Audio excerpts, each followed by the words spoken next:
that's 25 for you. Oh, okay. Because you're repeating what I'm playing. Wait, no, it's not 25 for her. It's still 23 for her because we're all playing in the same measure, hopefully. Yeah, so 23 is where we're You're stopping. just, it would look like measure 25. So just write stop with a question mark.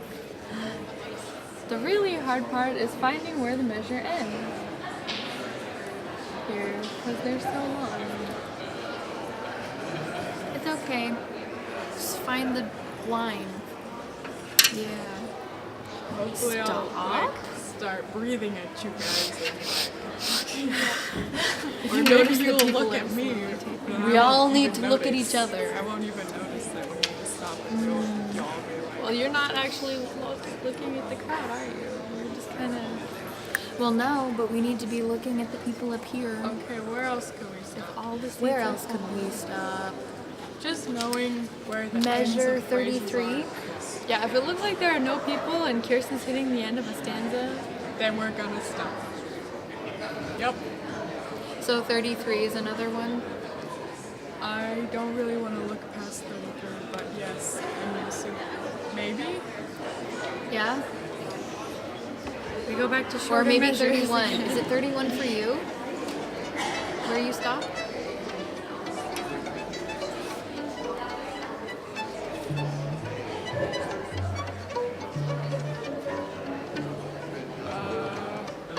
You guys don't know how much it's taking me not to switch back into alto clap.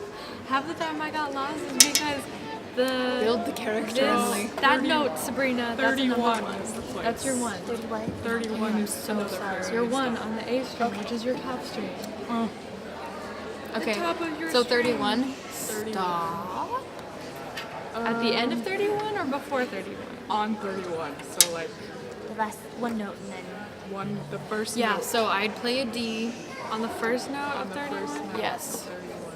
yeah. I'd play a D, Kirsten would play. So It's a chord. Canon D is for Walking in. walking Yes, in. Okay. because they go slowly because they're nervous, but when it's over, they want to go fast they just because of basically gavotte. adrenaline and it's Oh. over kind of a thing. So Okay. gavotte. Okay. Perfect. You just run away. It's true. I'm just gonna. Oh my gosh, Kirsten. Hopefully we won't have to stop before then. If we do, I will be seriously surprised. Yeah, we're Yeah, just making well, everyone run as fast as possible. The senior class in this academy has been getting smaller and smaller every year. Yeah. It's 654. Okay, I was gonna say we should pluck the gavotte really quick. Do you guys want to pluck it? Sure. Just so it's quiet, because it looks like the room. Also, I haven't practiced it with you guys, and I'd like to do that. Okay. Oopsies. I just pulled the syllabus out for. Don't you love Abby's syllabus? I don't Yeah. see anyone come like Okay. that's gonna. Do we even know who's gonna tell us when to start? Okay. Anyway. There's gonna be an angel. They're gonna be like, it's time to start. Anyway, okay. 1, 2, 1, 2, 1.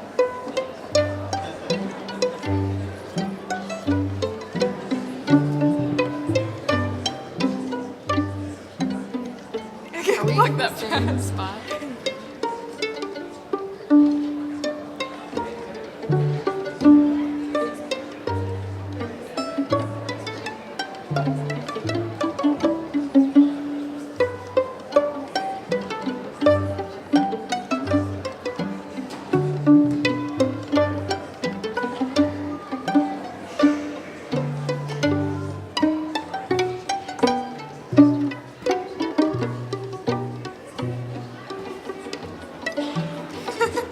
Everyone just. What is happening right there? Very nice. I think we'll A do lot of fine. No, very I fast can't. I notes. have no idea what's going on. Oh, it's because You're behind me. So. yeah. So I'm you're- the echo? She goes do do, and you and I both do you go, want to play the first two measures with me? Yes, please. 1, 2, 1, 2, 1. Oh wait, we're playing it. Okay, Yeah, sorry. we're playing it. 1, 2, 1. No, go again. I'll play Sabrina's part with her. You are. When Just I go. Da, da, you go da da. Yeah, Right you have the echo. So that's, Come on. oh my gosh, I can't read music. That's a play. pickup. Just Sorry. play. Okay. Ready? 1, 2, 1.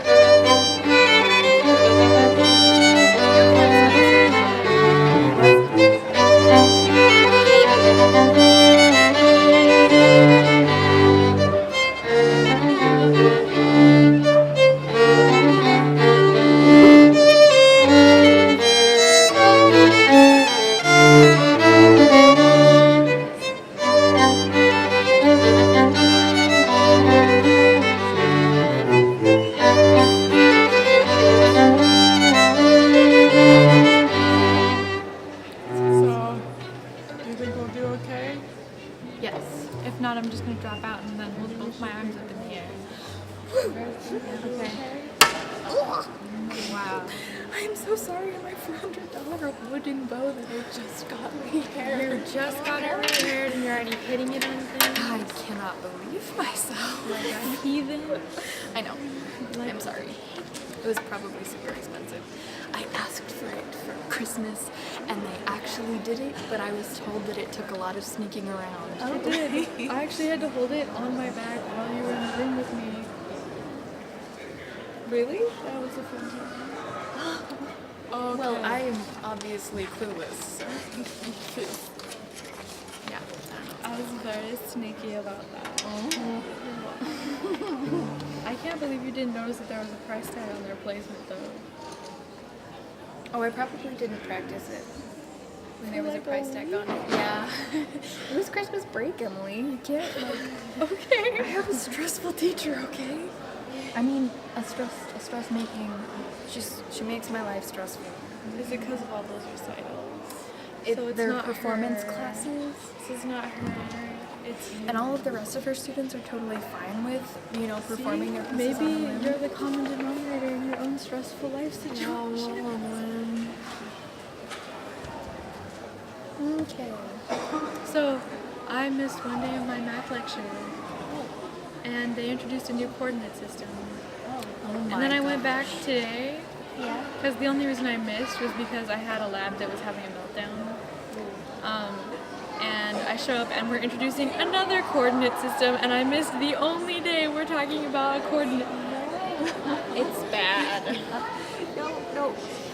Are you gonna start crying? Also, I would just like to ask, what kind of mathematician has time to just sit there and reinvent ways to talk about circles? Like, I heard that like you can do polar coordinates. I You saw can do that them in your 3D. TA was explaining basic trig to the entire class. Yeah, that was a different class. Actually carved that into our brains. Yeah, he was having a hard day because they didn't understand what tangent. But yeah. Did you know that now I have 3 different coordinate systems for circles? So not just like the unit. Let's begin. Ready? Oh, we're beginning. Okay. Oh, we're playing canon. Do you have your other page out, Sabrina?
evening.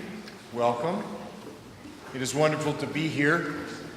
I was looking at your program and seeing 2018, and was reminded the last time I had a chance to attend a senior dedication at Auburn Adventist Academy was in 1999.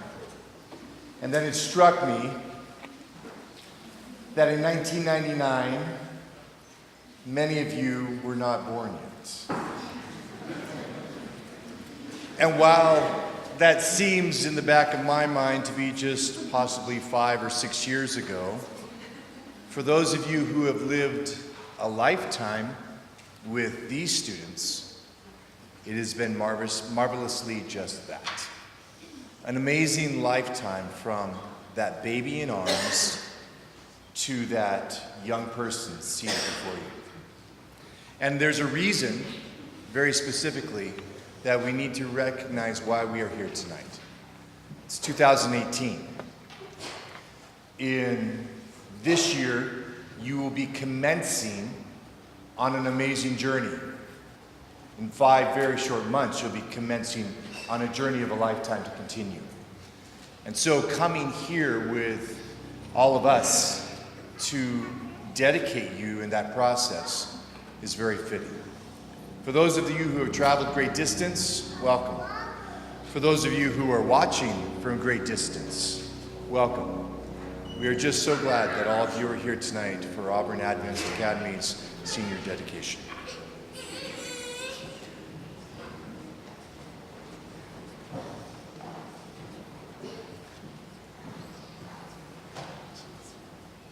Today's scripture is found in 1 Peter 4:10, and it says, "Each of you should use whatever gift you have received to serve others as faithful stewards of God's grace in its various forms."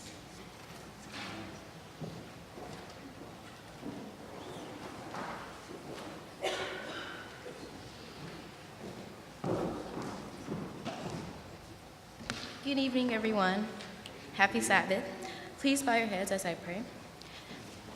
Dear Lord, thank you for watching all of us as we've passed through the trials and victories of high school. We've made it this far. It is all glory to you. Thank you for our 3 lovely speakers who have agreed to come and speak some wisdom to the class of 2018. Guide their hearts and minds so that we all may be touched and lead us closer to you. In Jesus' name, amen.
evening. Today, I feel very honored to introduce my dad as our first speaker. He's worked 2 full-time jobs to support the family for as long as I can remember. He has made time in a schedule that doesn't allow for any extra activities, just to be with my brothers and I to take us fishing. He usually caught the 5-pound fish, giving us the really big fish. He would go out of his way to take us snowboarding, and he made some of the best tacos and some of the best chocolate desserts ever. My dad has had to work very hard to get to the position he's in now. He would go to school, then he'd work, go back to school, work for a little longer, go back to school, work, and so forth. Now, he works and spends time with his family. And he currently works as an RN and as a fight nurse. Here to share with us his insights in medicine, I introduce Matthew Bruder.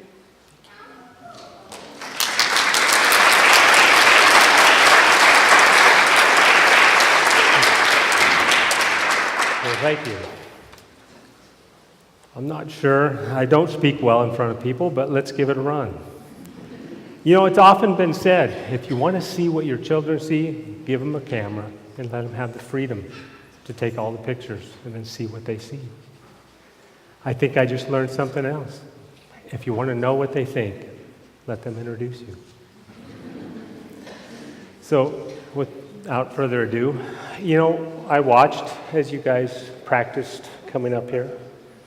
And the first thought that I had was kind of a compliment to the parents, to the staff, and to the students. We have a wonderful class sitting here, a remarkably good-looking class. So I'd like to start. I know school's out for the day, for the weekend, Sabbath. I'd like to start with a few class questions. They're easy ones, minimal class participation. So let's see what we can do. How many of you have a goal, a career goal, and know where you're headed after graduation? Very good, very good. I asked that question because when I graduated high school, I really didn't have one. I had some ideas, but I didn't know where I was headed. So how many of you, one more question, have a plan on how you're going to achieve that goal? That's a tough one. My hat's off to you. I'll compliment you. That's a huge start to get where you're going. Good job. I brought a few things, little notes to keep me on track. When I graduated high school, I wasn't sure what I wanted to do, so I worked in the restaurant business for a couple years. And then what Morgan said, I worked and went to school. I worked for 2 years, and then I went to school for a year. That first year is what kind of set me on the path of where I headed. My second semester, I had to take a science requirement, and I took anatomy. Now I distinctly remember my teacher saying, what and why, we would like to introduce you. What and why are you taking this class? When he talked to me, I said, I need a science requirement. So after we all finished, he sat and looked at some of us, looked directly at me and said, some of you will not be here at the end of the semester. This is a difficult course. And I don't know if I took it as a challenge or what, but I found the science of the human body fascinated me, and I did well. I loved it.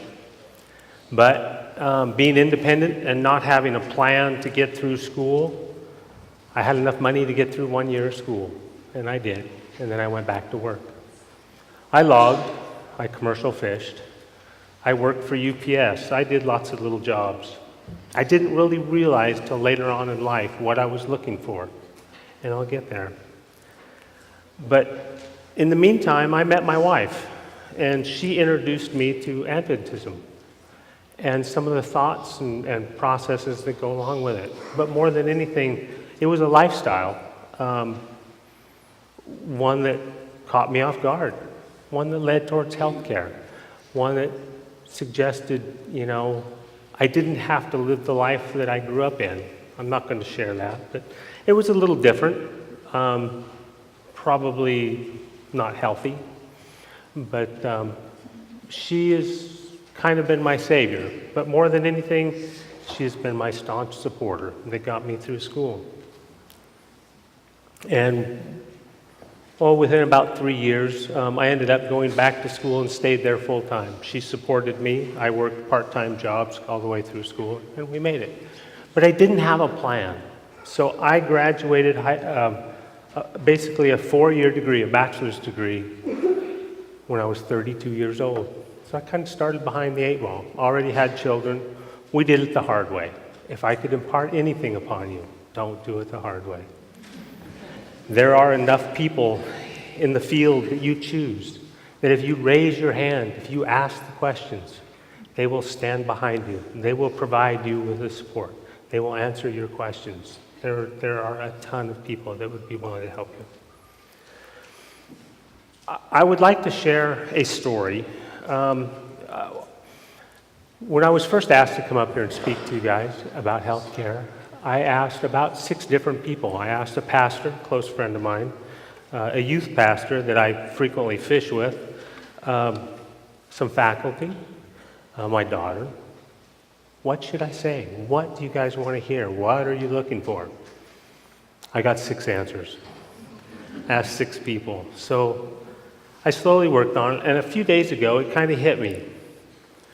So I'd like to tell a little bit of story. At this point in my career, I was a house supervisor, or basically in administration, but I also did flight nursing, like Morgan said. I did that full time as well. And that's kind of a misnomer, because I was on call from home. So sometimes I got beat up, and sometimes I had lots of time to spend at home. But I got called for something called the AAA. Healthcare loves its acronyms. It's called an abdominal aortic aneurysm. And they needed to fly him to the next closest hospital. And by car, that's 120 miles away. By airplane, it would be 25 minutes. But there's a process getting them to. You have to get them to the airplane. You have to load them on the airplane. And you have to unload them on the other end and run back. So this gentleman came from a community that was across the border. The ambulance brought him down, and typically the ambulance does not call into the hospital until they're about 10 to 15 minutes out. And the medical crew on the ambulance had a good idea what was going on with him. Well, let me back up. A AAA, I need to explain that. It's called an abdominal aortic aneurysm. So the aorta that goes down through the abdomen is injured in some manner. There's several ways. The more common that we see, the vessel's made of 3 layers. And one of those layers tears, and it bleeds between the layers. So it's an emergent issue, but the vessel is still intact. And then there's another one where the vessel is completely ruptured. And ideally, if you're going to survive it, it's probably a small little rupture, or they bleed out really fast. So the ambulance calls in, and based on the story that the patient gave the ambulance, the crew had a good idea what was going on. It's classic. He had sharp tearing between the shoulder blades and the abdomen, so that was what they were thinking. And a lot of pain that goes with it. So they ran him down code 3, lights and whistles, woo woo, all the way down. And they got him to the hospital, and they got there at shift change. So there was lots of nurses there. There was, but it was before surgery started. So the surgeon was there. It's a small hospital, rural. They don't have surgeons there 24/7. At night, they're on call if they need somebody to come in emergently. And they hadn't started their procedures yet. The ER doc was there, and there was another ER doc that came in because they were in shift change. So we had this plethora of staff, and he needed it. To give you some idea, there's a lot of things that happen when you have something critical. They put him on a breathing machine, and what we called intubated him, and took over his breathing for him. They sent him to the CAT scan, and that way they could say yes or no. And he did have a tear, and he was bleeding in his abdomen.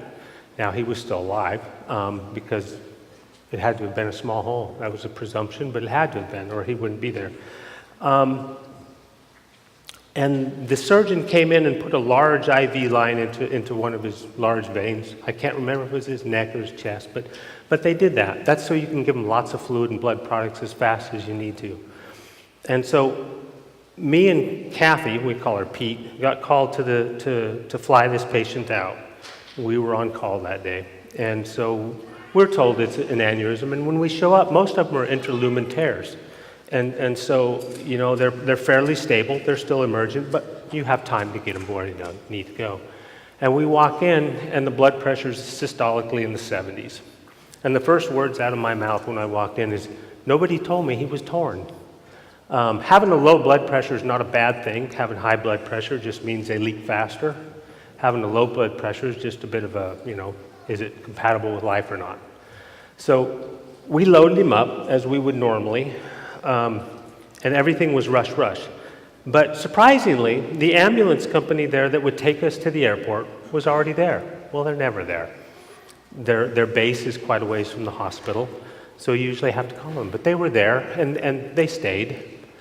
And so everything happened very quickly. To give you some idea, we got from the time he walked in the door to the time he rolled into surgery, 100 and some miles away, was 2 hours and 23 minutes. Now, that might not seem like it was quickly, but from that institution, all the processes that have to happen, that is actually quite fast.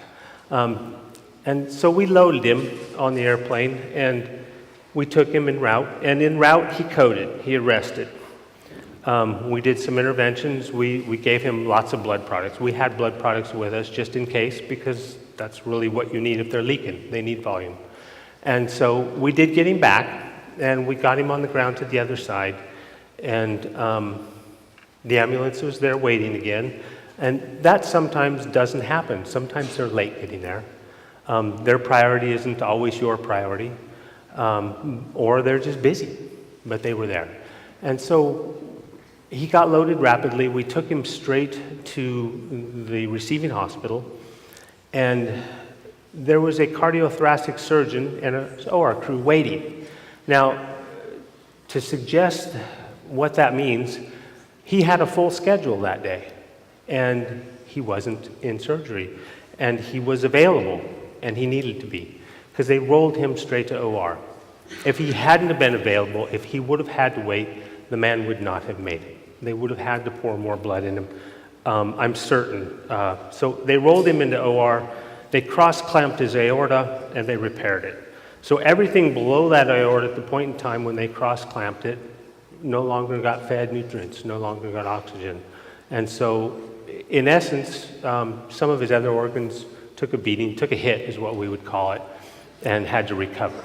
In the long story, he did survive. The reason I point out the story and kind of try to lay out the little increments, the little pieces as you go through it, is there wasn't one person that led to this survival. It was all the pieces that came together at once. If the ambulance crew hadn't recognized what he thought it was and made a run for it, if we hadn't been in the middle of shift change and had extra resources there, if our surgeon had already been in the middle of surgery, everything fell into place perfectly. And having flown for 15 years and seen all the pieces that came together, you come to realize that he survived for two reasons, and two reasons only. One, there was a higher power that was there and said it was not his time. And you just have to believe that miracles happen.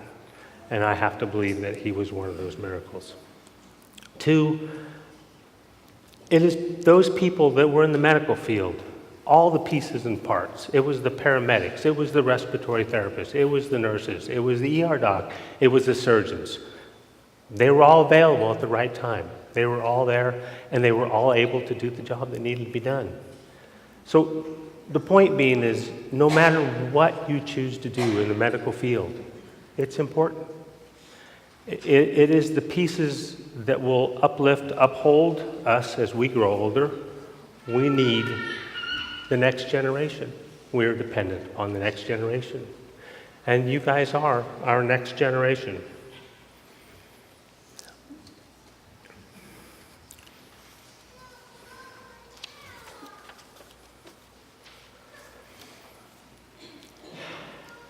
I think if I could impart one more thing upon you, as you endeavor into the medical field, give it your heart and give it your all. Because there is a mother out there that it will matter to. There's a father out there that it will matter to. There's a son, there's a daughter. That what you do will matter. And if you give it your heart, if you do your best, you will find that in the end, when you go home at night, when you have that tough day at the office, that you will rest better knowing you gave it your all. So with that, I'd like to ask those who are in the medical field or choose to go towards the medical field, if you'd stand, please. Wow, big percentage.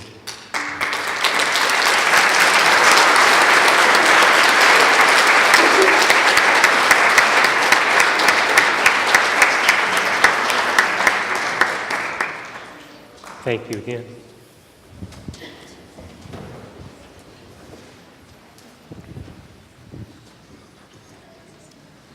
Good evening. Thanks for coming tonight. I have the opportunity to introduce our next speaker, Mr. Burke, if you would come up here. Mr. Burke will be addressing our class about business, and he is alumnus of this academy, graduated in 1980, and went over to Walla Walla, and now he has 4 very successful businesses, and I believe a 5th to come. So, all right. There you go. Thanks, Jed. Thank you. Appreciate it. I could not be more excited to talk to you guys tonight about business, because business makes the world go round. Without people selling something, nothing happens. So what I'd like to do to start with is people who are interested in computer science, business, or engineering. Could I have you guys stand? All right, terrific. And I'm gonna light my candle now.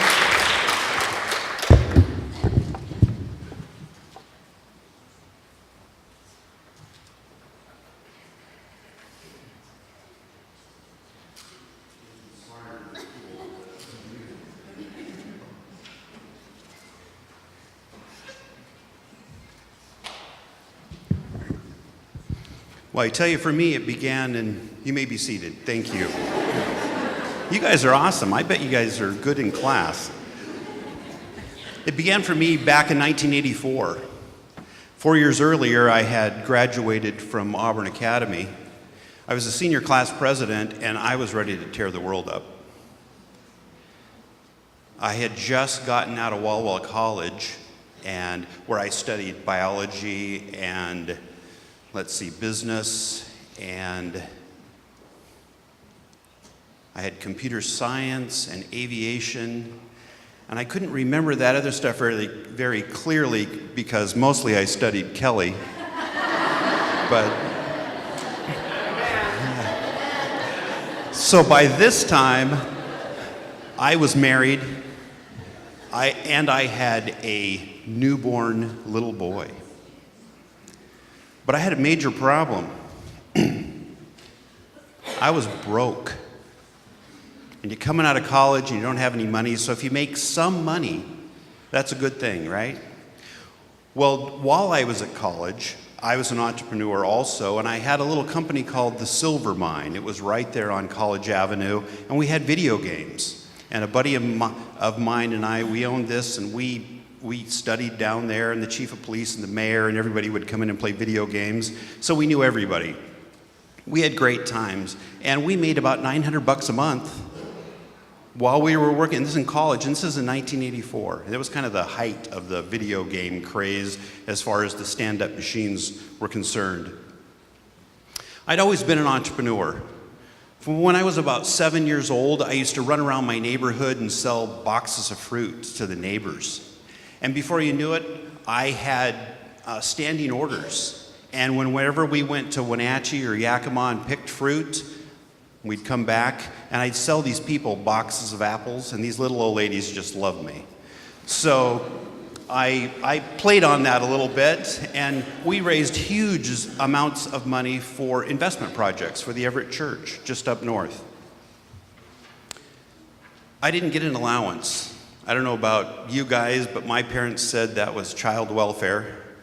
So if I wanted to do anything, if I wanted to go on a date, if I wanted a new bike, if I wanted anything, I had to go out and earn it.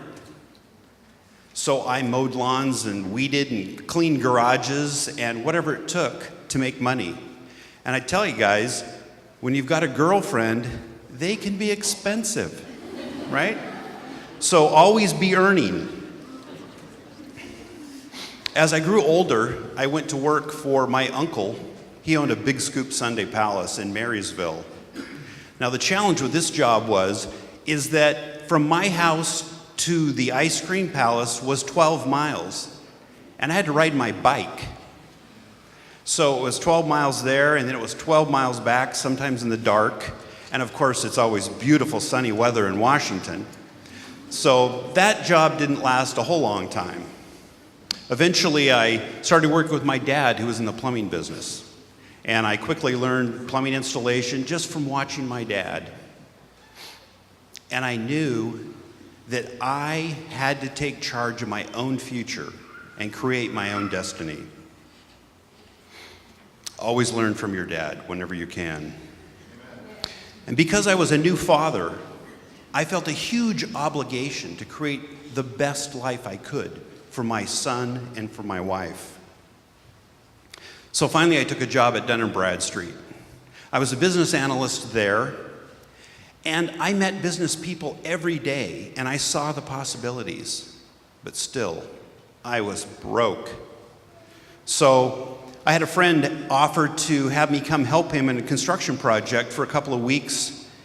And so I took vacation, and I went and worked with him, and I made more money in those 2 weeks than I made in an entire month working at Dun & Bradstreet.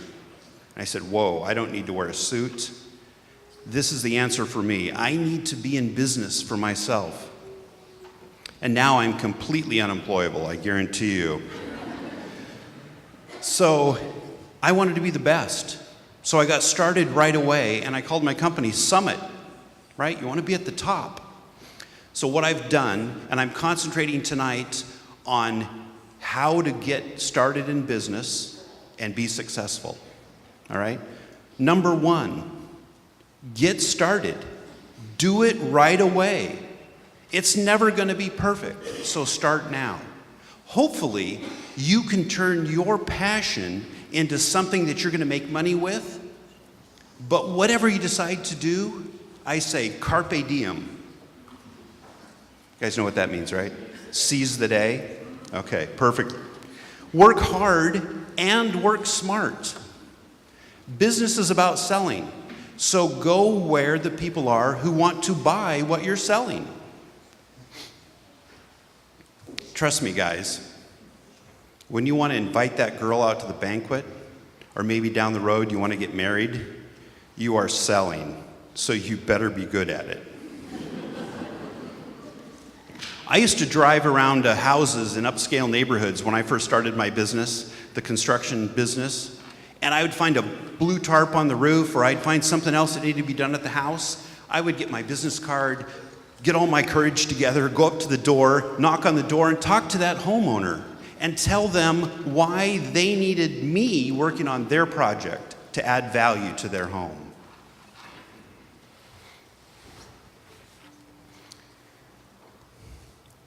I worked on weekends.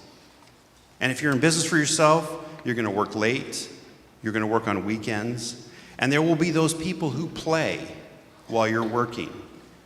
And when you get ahead in business and become a little bit more successful, they're going to say, oh, he was lucky. So be prepared for that. Not everybody is going to be on your team. And I can tell you, when the ladies came to the door, I would say, hey, what's on your honey-do list that's not getting done? And I would show them how I could take their list and create value and reduce their stress and often the friction in their home. Of course, I didn't tell them I was part-time marriage counselor, but that's kind of how it turned out. When I had no work, I would go hang out at the lumber yard. I would go to the hardware store, and I would see somebody in line, and it was like, oh, you know, I don't really think they know how to install that. And I would literally walk up to him and say, hey, do you need some help installing, pick a thing, whatever they were buying, I was installing, because I needed work, and I had a family at home that was counting on me. And because of this, I have created a huge referral base. And now I've been in business 35 years, and for more than 20 years, I've never spent any money on advertising. No pay-per-click, none of that stuff. So, always be advancing your skills. Part of business situational awareness, learn what's happening in your field out there, whether you're in engineering, computer science. I mean, those fields are moving quickly, right? You got robotics, and you got all the stuff that's happened with cryptocurrency, and I mean, you name it, it's happening. So be aware of what's happening, always be advancing your skills. Speaking of advancing my skills, I sold a skylight project once in a neighborhood called Mill Creek, kind of a high-end neighborhood up north. I had never installed a skylight in my entire life. So what did I do to advance my skills? I went to where the resources were. Went to a library, rented a videotape at the time, and figured out how to install a skylight. 2 days later, I was in that neighborhood with all the confidence I could muster, installing a skylight. So do whatever it takes. The third thing, do the right thing regardless of the immediate cost to you. Period. I remember working on a weekend, trying to finish a product, putting some trim on, doing some siding, and the owners were gone. I was running my skill saw and pulling too many amps and popped the breaker. Well, I finished up the project, kind of buttoned everything up, and left. Well, 3 days later, when the owners got home, their fish tank of exotic fish, they were all dead, and all the meat in the freezer was spoiled. So what did I do? I could have oh, I don't know what happened. No, I owned it. And that's what you need to do in business. You own it. And you're going to make mistakes, but you just make it right. So between myself and my insurance company, probably mostly my insurance company since I was new in business, paid them more than $10,000 to make that right.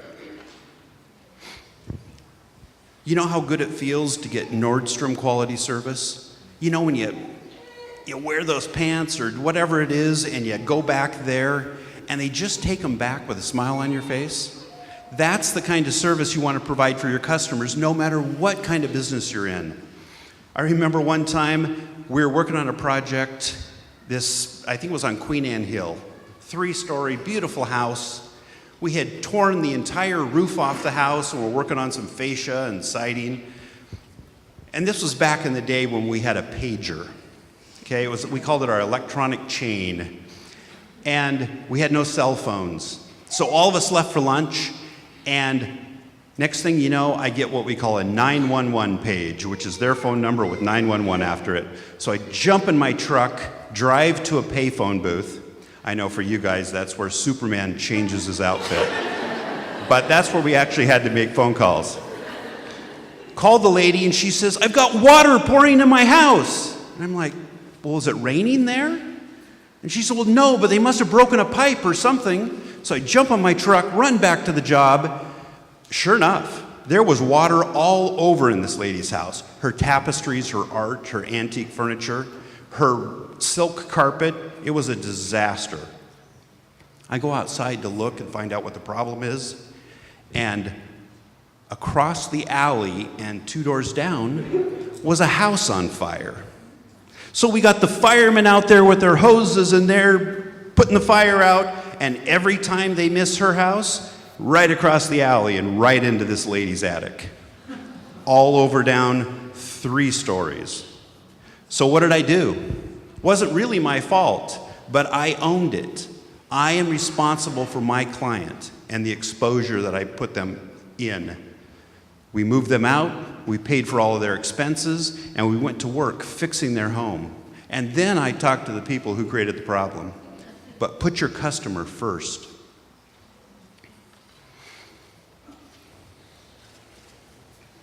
Number 4, and this is one of the most important ones. You need to give back. Give back to your country. Give back to your local church. Give back to Auburn Adventist Academy. Give back to those mission trips. Give back to your community in a way that adds value. Realize God is going to bless you so that you can bless others. One day, there was a man who was arguing with God. And he said, "God, why do you take me through these deep and choppy waters?" And God said, "Because your enemies can't swim." So, in order to be successful in business and in life, when you think you've done all you can, do a little more. Don't be easily offended. Honor your country. Value your friendships and your relationships. And work toward quality of life, not things. I know there's something that hangs in my office at my home, and I brought it tonight. Kind of a little saying that I put together, and this is what we try to live by as a family and in our business. And it says, "Do all the good you can, create all the joy you can, bring all the freedom you can, to whomever you can, for as long as you can." Mudita. Thank you for letting me share.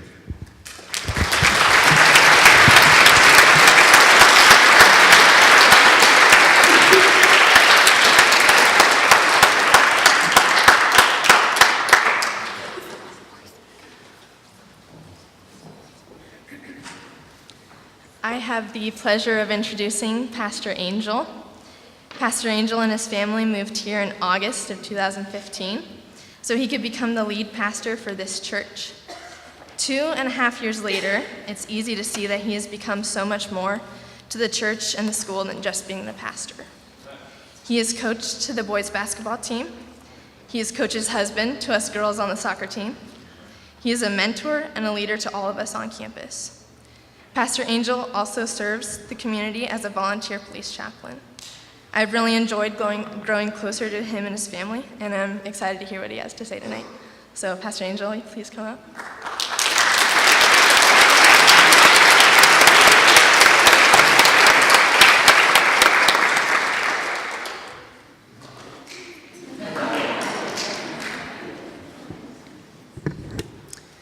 Good evening, everyone. By the way, Petra wanted me to tell you, Maddie, that she's so upset that she can't be here because she's sick. But she wants you to know that she's watching online. Hello, everyone. First of all, thank you.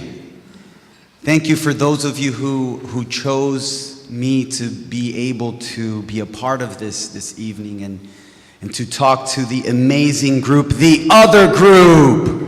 Where are you at? Where are you at? Hey, it's all right. I'm part of your group too. Other group. Raise your hand if you're part of the other group. Family, let's give them some love. Let's right. Don't be ashamed. Yes. I do have to tell you guys something real quick, though, the other group. As I listened to the beautiful invocation by Eliana, I believe. Beautiful name. She was praying and saying, God, let these people share their wisdom and give their all so that we can learn. I must confess something to the other group real quick, especially after listening to Mark and then Gerald. I can't compete with that wisdom. I cannot compete with that wisdom. So, in fact, the only thing I would add, though, Gerald, if I may, You look good in that suit, by the way.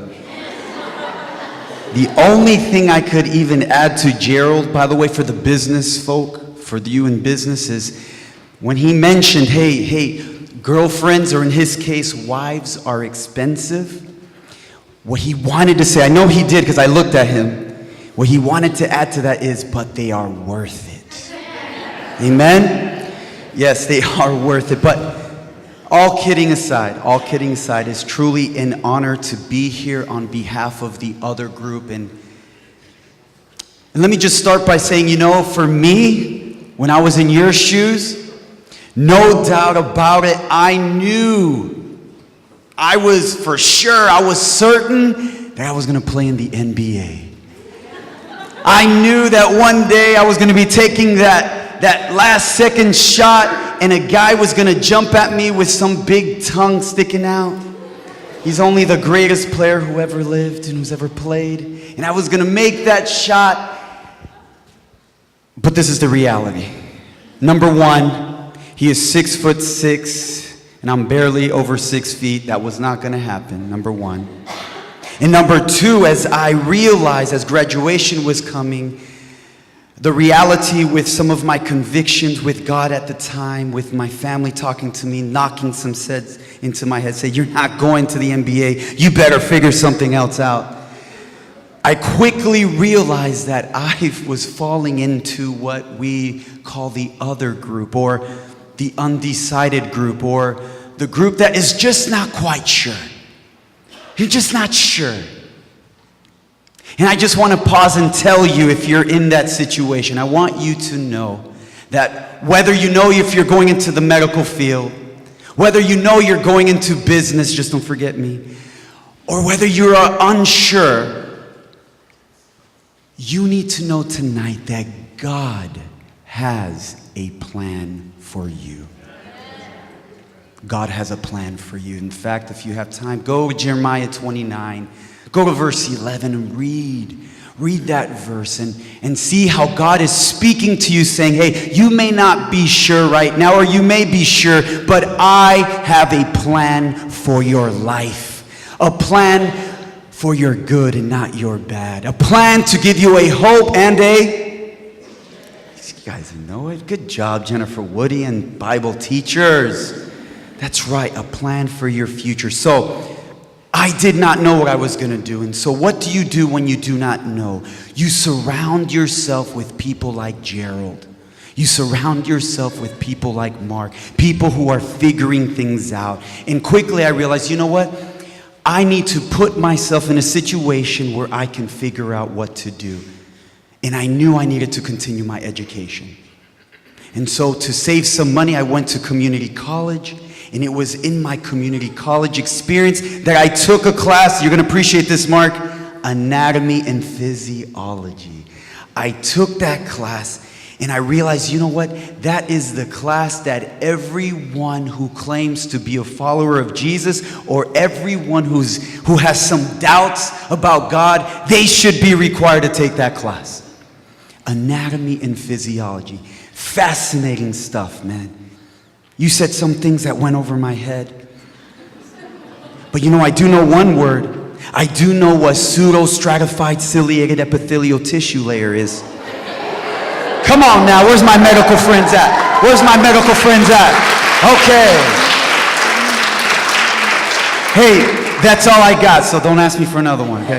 Don't ask me for another one. But hey, in that context of trying to figure things out, all of a sudden, my love for helping people, the love for health, the medical field opened up for me. And I said, man, I got it, the medical field, the health field. And so through a series of events, I knew, here comes the decisions, I knew I wanted to go to Miami because they had a very good program, exercise physiology program. I knew it was there, I wanted it. I knew I also wanted a double major in psychology. So they had a very good program there as well. I knew the friends I wanted to be with. I knew the lifestyle I wanted to be in. I knew all these things, but I was undecided on one thing. I was still undecided on Jesus. I wasn't unsure. I don't know if Jesus will fit in all my plans. And I'll tell you, I'll be very, very, very honest with you. Even though you have all these things, including an amazing business, which may God bless you business people.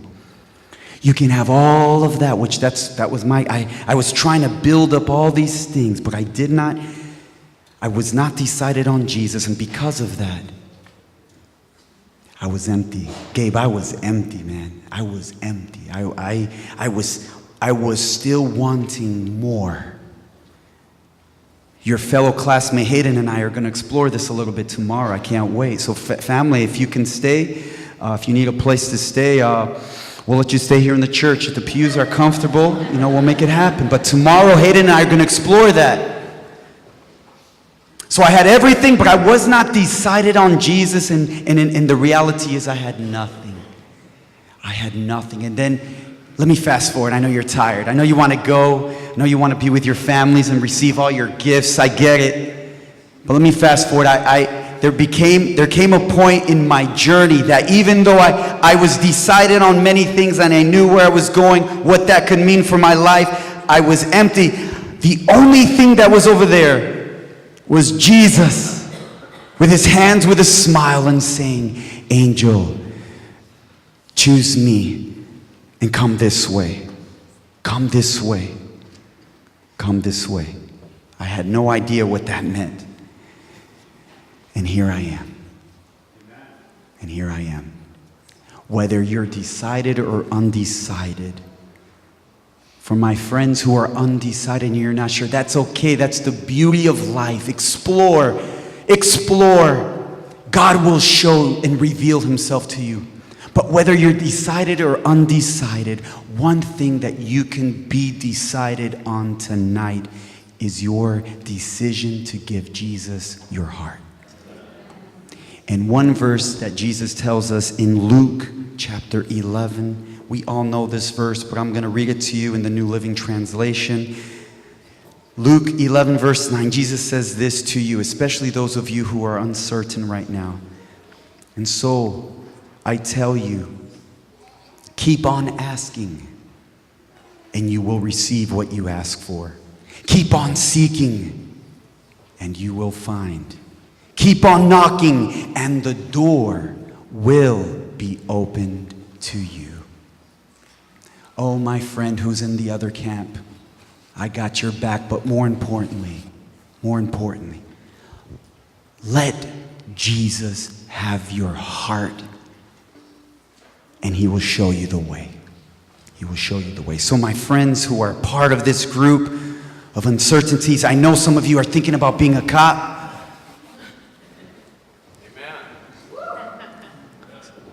Two, okay. Some of you, maybe you want to use your artistic gifts. Use it. It's biblical.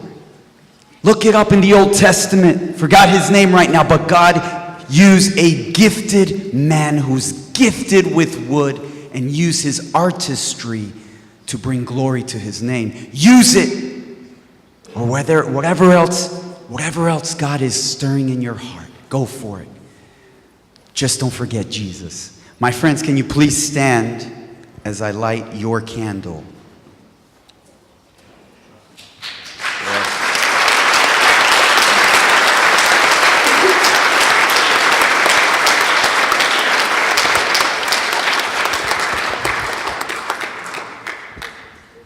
Okay, I'm pressing this and okay.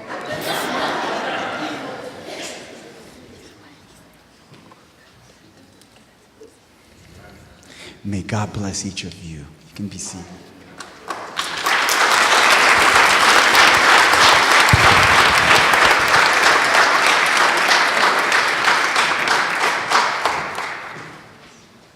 Please bow your heads with me for prayer. Dear Heavenly Father, thank you so much for all of the people who came here tonight, and thank you for the speakers and for the words that they gave us. Thank you for the wisdom that they shared with us, and please just be with my senior class and be with each and every one of us and help us to know what your plans are for us. Please just lead us and guide us and help us to feel you on our path. In Jesus' name I pray, amen. Thank you guys for coming out.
you for saving us. And Okay,